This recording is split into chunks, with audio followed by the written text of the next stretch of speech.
As if mass internment, brainwashing, forced labor, forced sterilizations, and organ harvesting weren't enough. Muslim women are being tortured and gang raped at Disney-approved Chinese re-education camps. Apparently, giving the world coronavirus was but one of the arrows in China's quiver of destruction.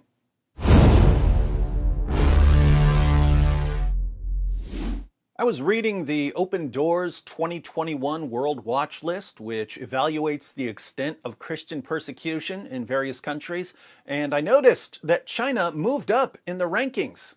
It went from the 23rd worst place to be a Christian to the 17th worst place to be a Christian. Here's a short description of what life is like for Christians in China. The church in China continues to enjoy strong growth. However, life for Christians is anything but straightforward. The policy of sinicizing the church, sinicizing something is to make it more Chinese, but in this context has more to do with making something more communist-friendly. The policy of sinicizing the church has been implemented nationwide as the Communist Party limits whatever it perceives as a threat to its rule and ideology. Thousands of churches have been damaged or closed. In some parts of China, children under the age of 18 aren't allowed to attend church, part of the country's efforts to stunt future growth. So, we've got communists who are attacking whatever threatens their rule and ideology, trying to stunt the future growth of the church.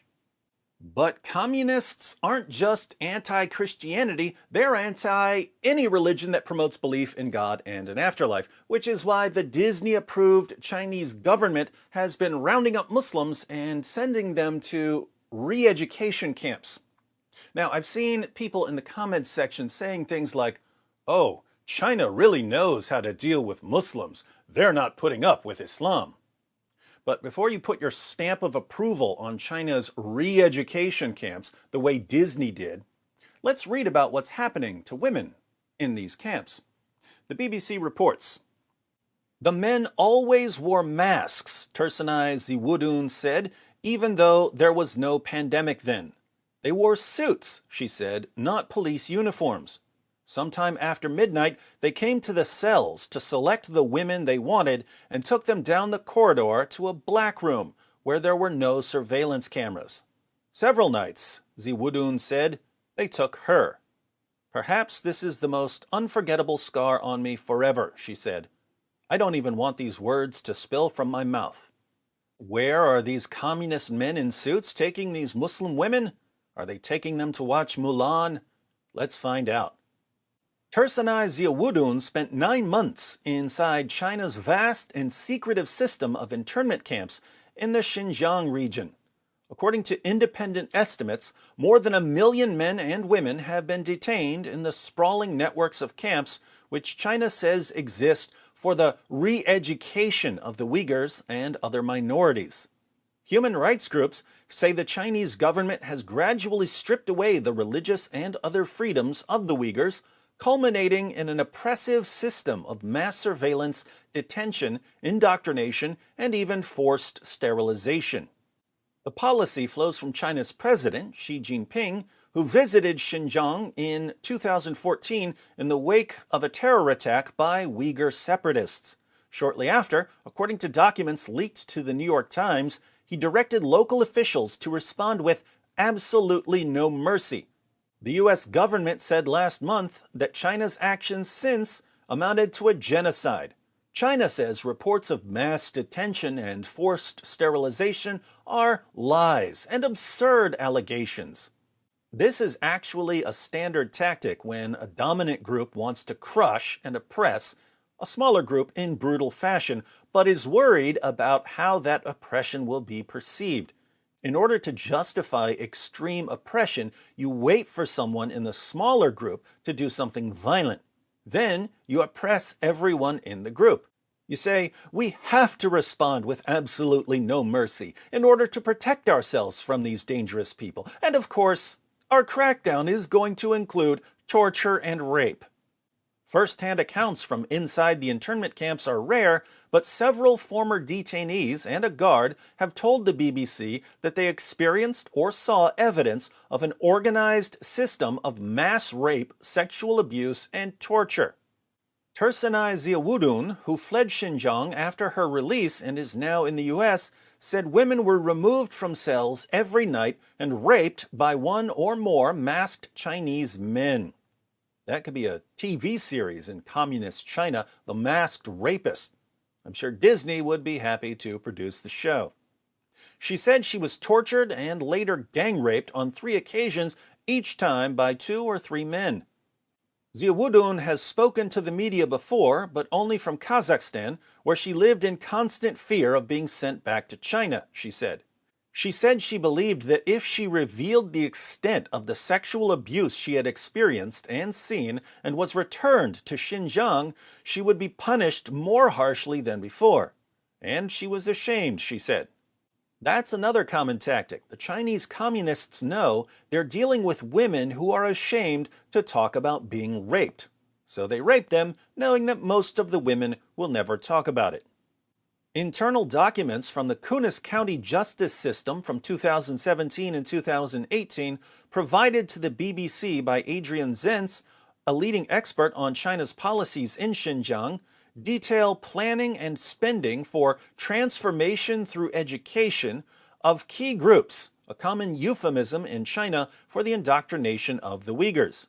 In one Kunas document, the education process is described as washing brains, cleansing hearts, strengthening righteousness, and eliminating evil. My goodness, it's like the Chinese government is going through a PowerPoint presentation on the tactics of oppressors. Tactic 3. What you're doing is raping and torturing women. How do you describe that on paper? Cleansing hearts, strengthening righteousness, eliminating evil. We're raping and torturing these women for the greater good. The BBC also interviewed a Kazakh woman from Xinjiang who was detained for 18 months in the camp system, who said she was forced to strip Uyghur women naked and handcuff them before leaving them alone with Chinese men. Afterwards, she cleaned the rooms, she said. My job was to remove their clothes above the waist and handcuff them so they cannot move, said Gulzira Awulkhan, crossing her wrists behind her head to demonstrate. Then I would leave the women in the room and a man would enter, some Chinese man from outside or a policeman. I sat silently next to the door, and when the man left the room, I took the woman for a shower. The Chinese men would pay money to have their pick of the prettiest young inmates, she said.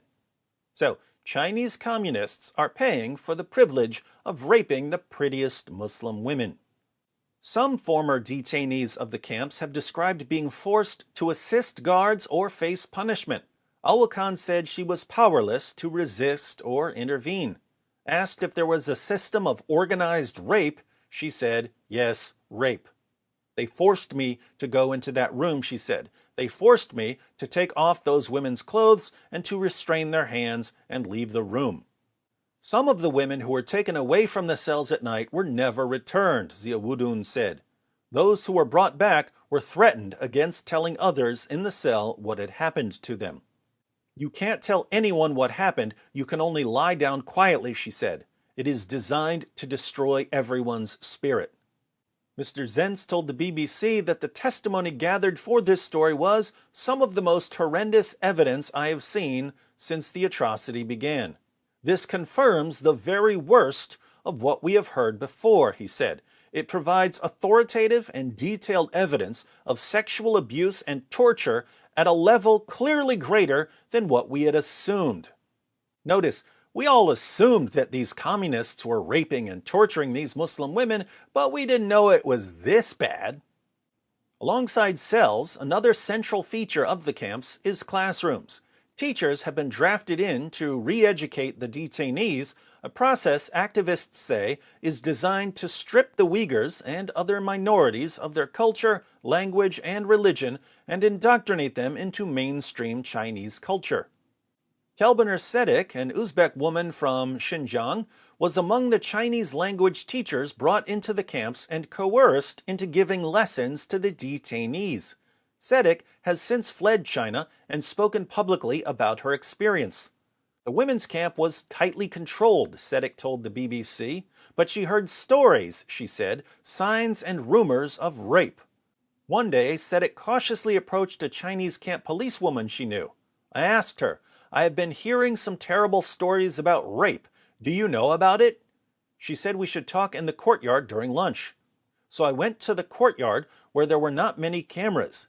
She said, "Yes, the rape has become a culture. It is gang rape, and the Chinese police not only rape them, but also electrocute them. They are subject to horrific torture." That night, Sedek didn't sleep at all, she said. "I was thinking about my daughter who is studying abroad, and I cried all night." So, the Chinese communist men rape the Muslim women at night. Then, during the day, the Chinese communist men send the Muslim women to classes, where the Muslim women are taught about how great Chinese communist culture is. Another teacher forced to work in the camps, Sairagul Sayutbey, told the BBC that rape was common and the guards picked the girls and young women they wanted and took them away. She described witnessing a harrowing public gang rape of a woman of just 20 or 21 who was brought before about 100 other detainees to make a forced confession. After that, in front of everyone, the police took turns to rape her, Sayutbey said. While carrying out this test, they watched people closely and picked out anyone who resisted, clenched their fists, closed their eyes, or looked away, and took them for punishment. The young woman cried out for help, Sayutbey said. "It was absolutely horrendous," she said. "I felt I had died. I was dead." She felt like she was dead, and she was just a witness. This is commentary from a teacher about witnessing a public gang rape in a Disney-approved re-education camp. According to Ziawudun's account, the perpetrators did not hold back. They don't only rape, but also bite all over your body. You don't know if they are human or animal, she said, pressing a tissue to her eyes to stop her tears and pausing for a long time to collect herself. They didn't spare any part of the body. They bit everywhere, leaving horrible marks. It was disgusting to look at. I've experienced that 3 times. And it is not just one person who torments you, not just one predator. Each time they were 2 or 3 men. Later, a woman who slept near Ziawudun in the cell, who said she was detained for giving birth to too many children, disappeared for 3 days, and when she returned, her body was covered with the same marks, Ziawudun said. She couldn't say it. She wrapped her arms around my neck and sobbed continuously, but she said nothing. Raped and tortured for 3 days straight for the crime of having too many children. Obviously, this isn't something women forget about once they're released. Many in the community had turned to alcohol, Ziawudun said. Several times she saw her former cellmate collapsed on the street, the young woman who was removed from the cell with her that first night, who she heard screaming in an adjacent room. The woman had been consumed by addiction, Ziawudun said. She was like someone who simply existed. Otherwise, she was dead, completely finished by the rapes. They say people are released, but in my opinion, everyone who leaves the camps is finished. And that, she said, was the plan. The surveillance, the internment, the indoctrination, the dehumanization, the sterilization, the torture, the rape. Their goal is to destroy everyone, she said. And everybody knows it. Those are some passages from the BBC article. There's a lot more. I'll link to the article in the description box in case you want to read it. So, to those of you who think that China has come up with the correct formula for dealing with Muslims, are you serious? Do you really think that rape and torture are appropriate responses to ideologies you have a problem with? Let me ask you, what is your objection to Islam? I have several. Apart from Muhammad being the most obvious false prophet in history, my main objection to Islam is the way it dehumanizes people based on their beliefs. So what sort of hypocritical moron would I be if I condemned Islam for dehumanizing people based on their beliefs, but then I praised Chinese communists for dehumanizing people based on their beliefs? I don't like Islam because it oppresses people who are my brothers and sisters in humanity. Not just my brothers and sisters in Christianity, my brothers and sisters in humanity. One God created one humanity, whether you believe it or not. We're all related. If your ideology oppresses my brothers and sisters, well, then I have a problem with your ideology. Right now, as you're watching this, communists are raping and torturing some of our sisters in humanity. And if you approve of that, I don't see how you're any better than any group you hate. Now, as for you Muslims who are watching, why are you not more upset about what's going on in China? If one Israeli soldier did this to one Palestinian Muslim prisoner, there would be international riots. But Chinese communists are torturing, gang raping, and forcibly sterilizing Muslim women, and I see Muslims condemning it in some tweets and videos, but the level of outrage doesn't seem to be proportional to the atrocities that are being committed. Why is that? Is it because lots of Muslim countries have lots of business dealings with China and they don't want to rock the boat and hurt their revenue, so Muslim politicians are sacrificing Uyghurs on the altar of their bank accounts? Priorities, am I right? Speaking of revenue, according to the Australian Strategic Policy Institute, the Chinese government has facilitated the mass transfer of Uyghur and other ethnic minority citizens from the far west region of Xinjiang to factories across the country. Under conditions that strongly suggest forced labor, Uyghurs are working in factories that are in the supply chains of at least 82 well-known global brands in the technology, clothing, and automotive sectors, including Apple, BMW, Gap, Huawei, Nike, Samsung, Sony, and Volkswagen. When Western nations make laws about business dealings with China, guess who throws a tantrum? We can see in the New York Times. Nike and Coca-Cola lobby against Xinjiang forced labor bill. Business groups and major companies like Apple have been pressing Congress to alter legislation cracking down on imports of goods made with forced labor from persecuted Muslim minorities in China. The super woke companies that are constantly lecturing us on ethics, Nike, Coca-Cola, Apple, Disney, they have no problem with making money from forced labor in China or with praising the Chinese government. If you tweet the wrong thing, they'll try to destroy your life. But they love working with Chinese communists who are torturing and raping Muslim women. If I didn't know better, which I don't, I might conclude that these companies don't care at all about right and wrong. They only care about dollars and cents.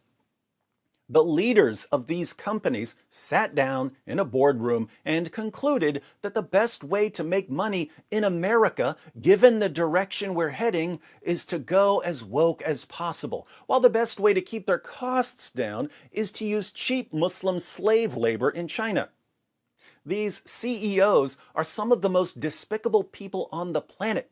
They have no business lecturing any of us about anything, and they deserve to be mocked into obscurity the moment they point a moral finger at anyone.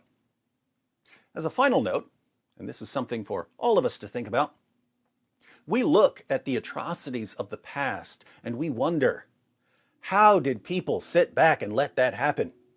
We think, if only we had been there, we would have stopped those people. And yet, when a country that will soon be the world's top economic superpower starts sending people to concentration camps and using slave labor to make the products we buy, the entire world looks the other way. Because interfering with the concentration camps would affect too many profit margins and raise the prices on our iPhones. So now we know how people in the past sat back and let atrocities happen. They let the atrocities happen because they were more concerned with being comfortable. Are we any better? We'll know soon enough.